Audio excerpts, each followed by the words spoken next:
En su despacho de la Casa de Gobierno, el presidente de la Nación, doctor Raúl Alfonsín, se reunió por primera vez con todos sus ministros para definir, entre otras cuestiones, la convocatoria al Parlamento Nacional a sesiones extraordinarias.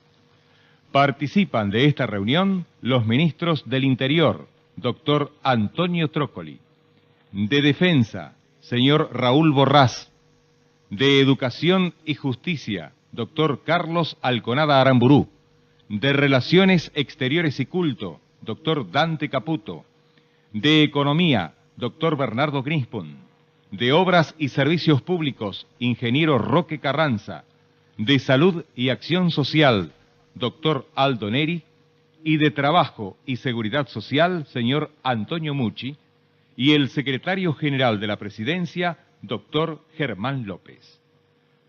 Habla al país el presidente de la Nación, doctor Raúl Alfonsín.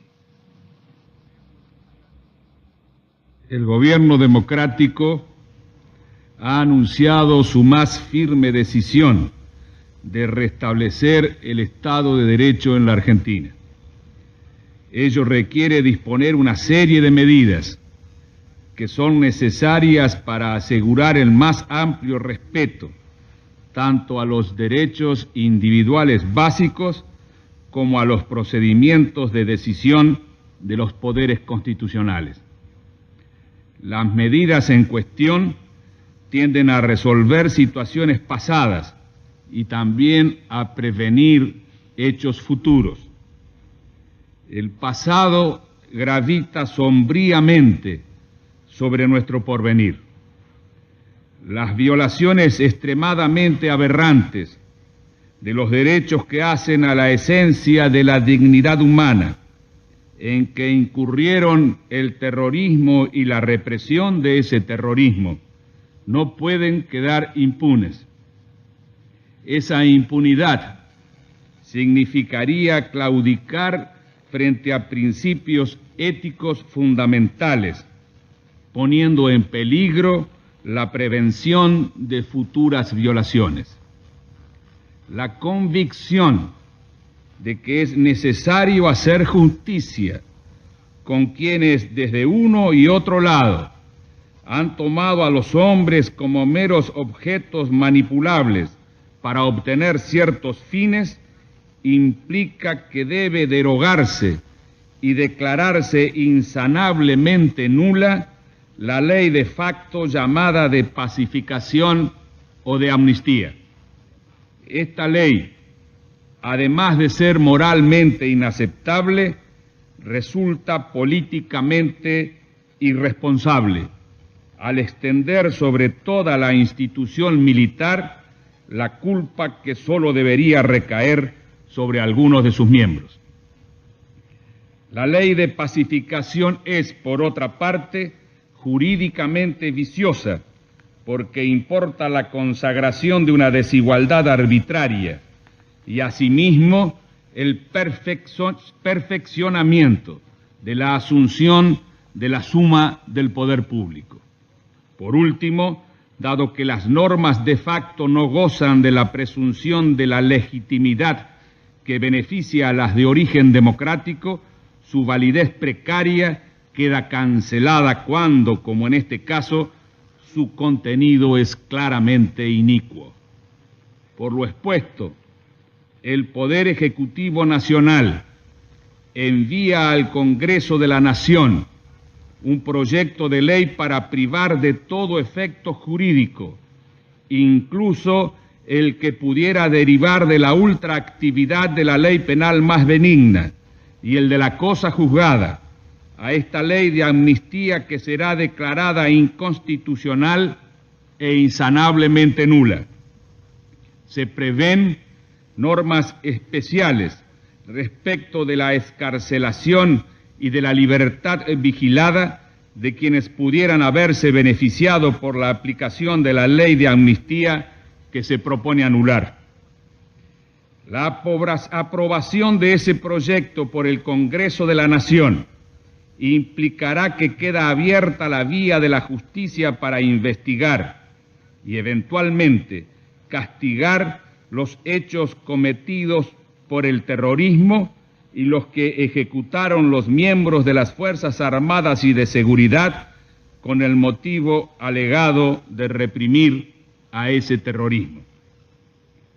En lo que hace a estos últimos hechos, el respeto a la prohibición del artículo 18 de la Constitución Nacional de sacar al imputado del juez designado por ley antes del acto juzgado, obliga a que la necesaria derogación de las normas del Código de Justicia Militar que establecen la competencia de los tribunales militares para estos delitos sea dejada sin efecto para el futuro, pero no respeto de hechos pasados. Es al mismo tiempo inadmisible, sin embargo, que delitos que han afectado seriamente los derechos e intereses de personas ajenas al ámbito militar sean juzgados en última instancia por tribunales administrativos integrados con los pares de los imputados, que no son jueces constitucionales.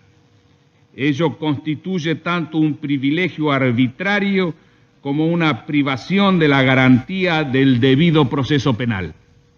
En razón de lo dicho, la jurisdicción militar, impuesta para el pasado por el principio del juez natural, solo es aceptable si se prevé al mismo tiempo un recurso de apelación amplio que pueden interponer tanto el procesado como la parte acusadora.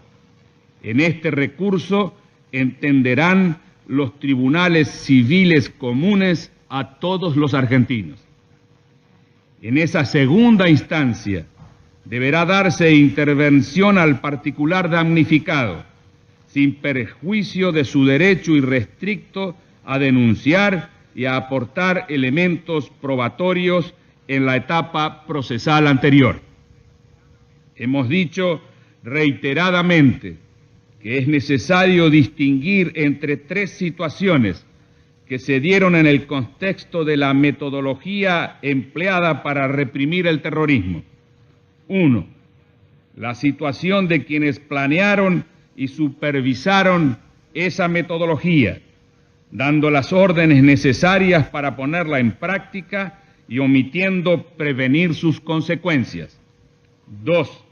La situación de los que se excedieron en el cumplimiento de esas órdenes por motivos tales como crueldad, perversidad o codicia. 3.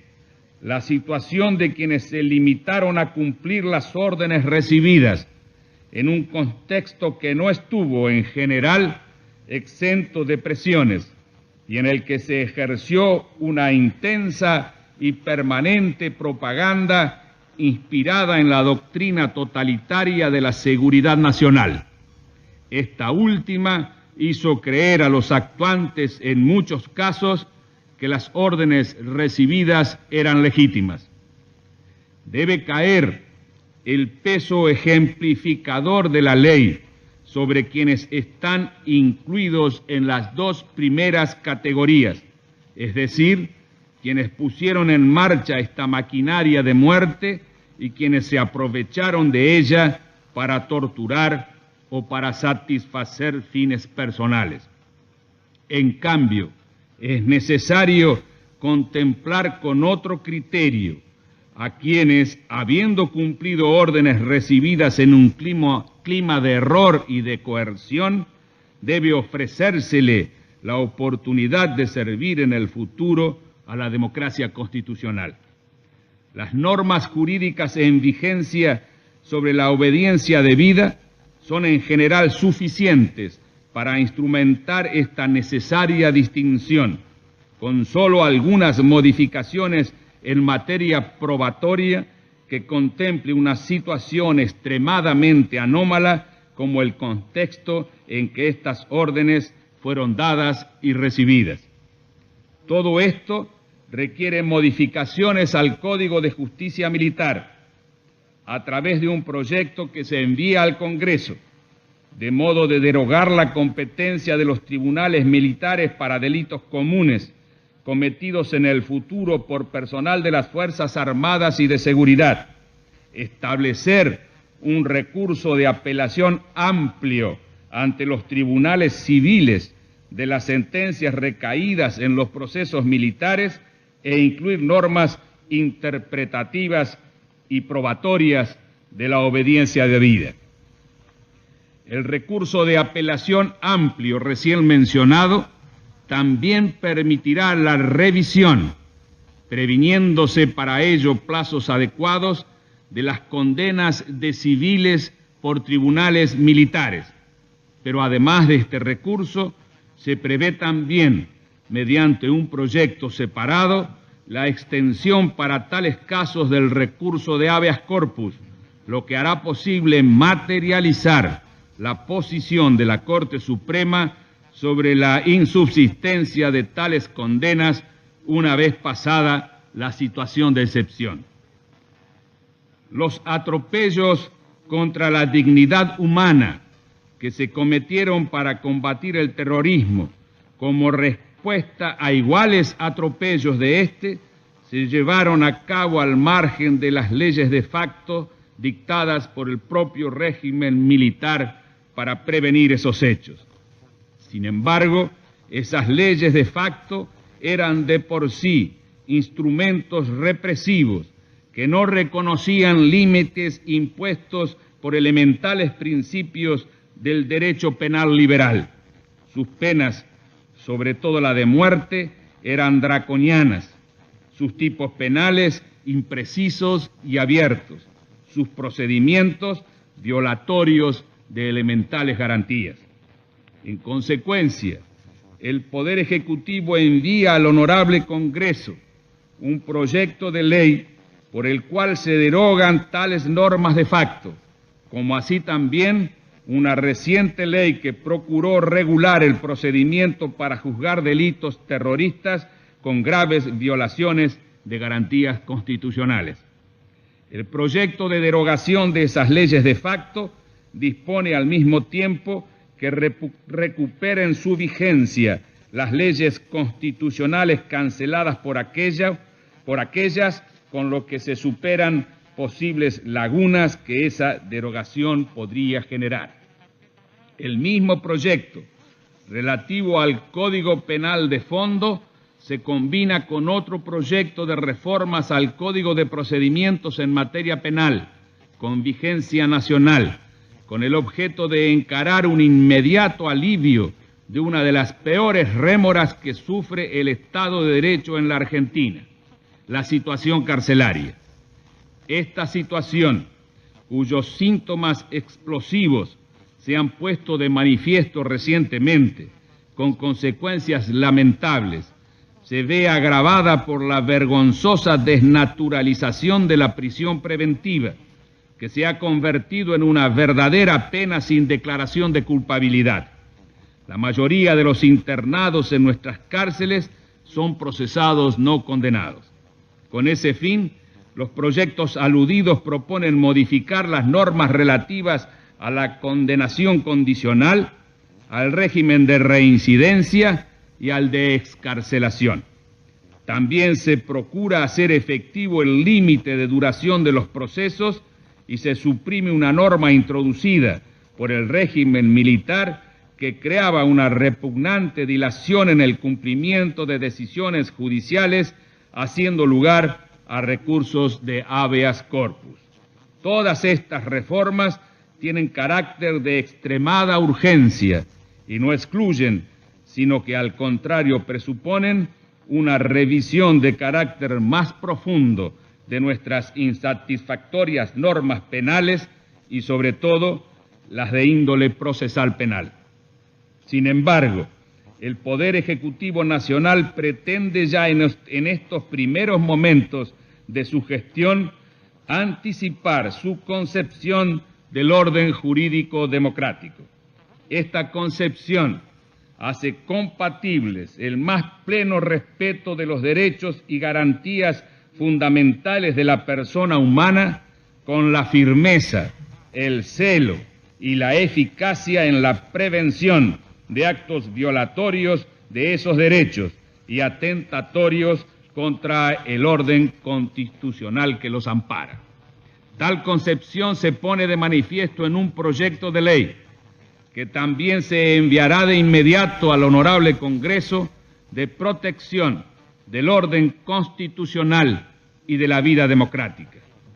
El proyecto en cuestión se hace eco de nuestra experiencia histórica en el sentido de que pocos delitos tienen consecuencias tan nefastas para la vida social como el intento de desconocer los procedimientos constitucionales para la elección de autoridades y su toma de decisiones.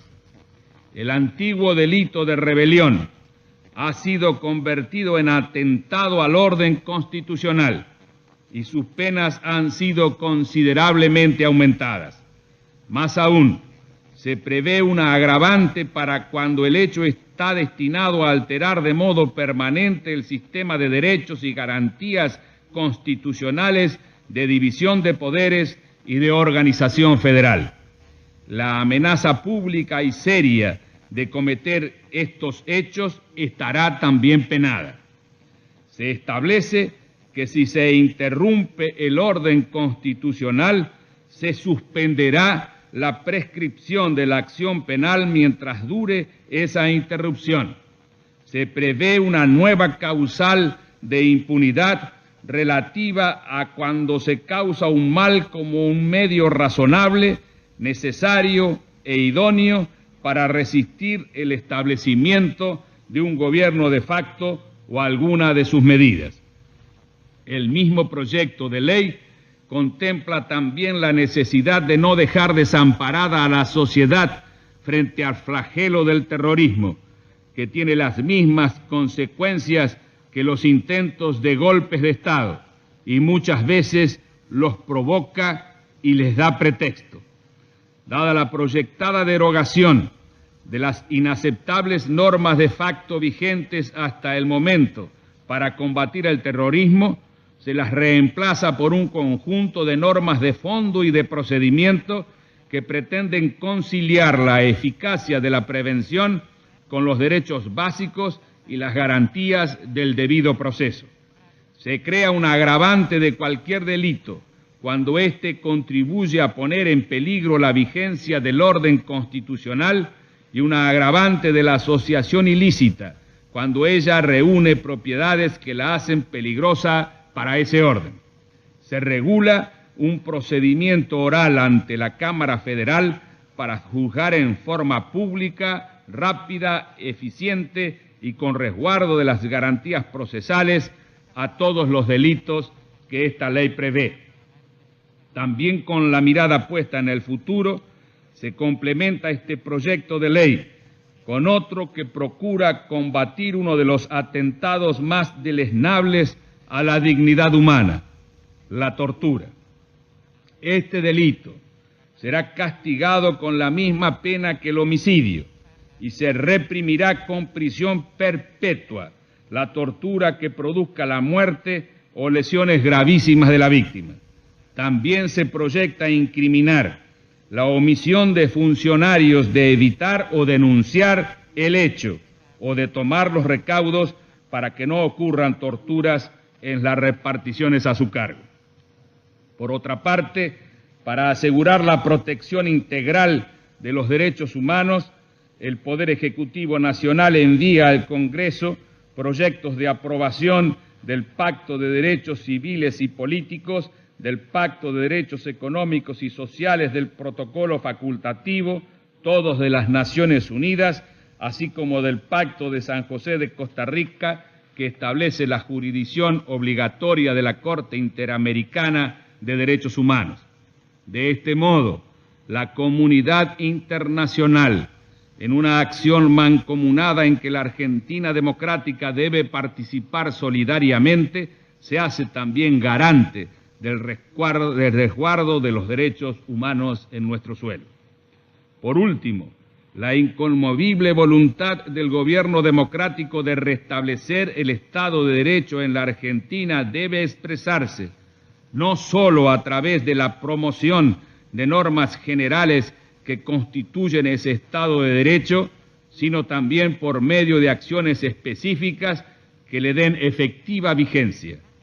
En consecuencia, dado que es imprescindible para la materialización del Estado de Derecho que se juzgue a quienes en nuestro pasado reciente han sembrado terror, dolor y muerte a lo ancho de la sociedad argentina, se ha resuelto iniciar los pasos legales correspondientes para someter a proceso a quienes prima facie fueron los máximos responsables tanto de la actividad terrorista como de la metodología ilegal y cruenta empleada para combatir esa actividad.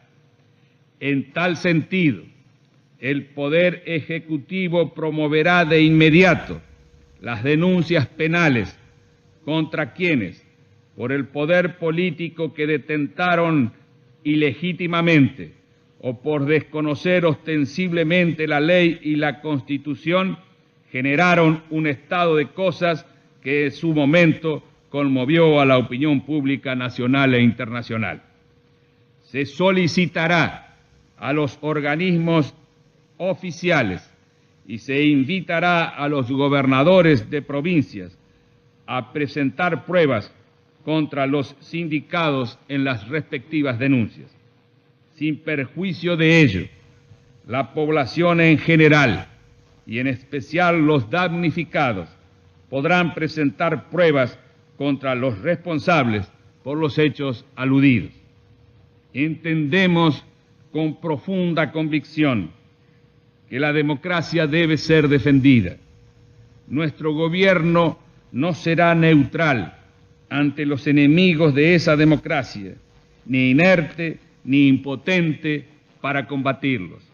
Estamos también convencidos de que serán los jueces naturales los que han de entender en las diversas responsabilidades, con lo que se demostrará que no nos mueve otro propósito que el fin ético de que la justicia se realice definitivamente en la República.